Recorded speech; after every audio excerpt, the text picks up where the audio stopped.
Ayan, nagluto ako ngayon ng tortang giniling. Bale, ginisa ko muna ito sa bawang, sibuyas. Tapos, may tomato paste din. Malalaki yung chunks ng ating giniling para makikita talaga. Ayan, nakasalang na yung apat. Ayan, pagkagisa ko nito, hinaluan ko naman siya ng harina, kamote flour at saka cassava flour. Yan ang hinalo ko dyan. Tapos 3 egg. Yung iba nito, binaon ni sister. Take out niya. Yung may sauce pa. Sinala ko rin to para hindi ma-sauce. Ayan, nakaprito na ako nito. Diba? Crunchy. Crunchy outside. Soft and juicy inside yan. Ayan.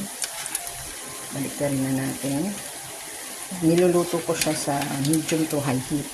Pagkalagay mo, high heat mo na. Tapos pag nabaliktad na, medium na. Para mabilis maluto. Luto naman na yan eh. Kailangan lang natin na lubog siya sa mantika. May tomato paste din pala to.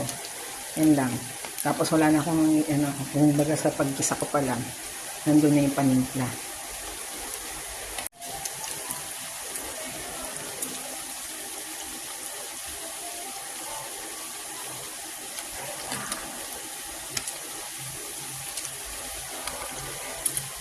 Nabaliktad ko na ulit. Pwede na yan hanguin in just a few minutes. Ayan. Crunchy na yung kabilang side. Yung kabilang side naman ng ating crunchy. Nakaano na yan. Medium heat na yan. Ayan. Nakikita niya. Ayan.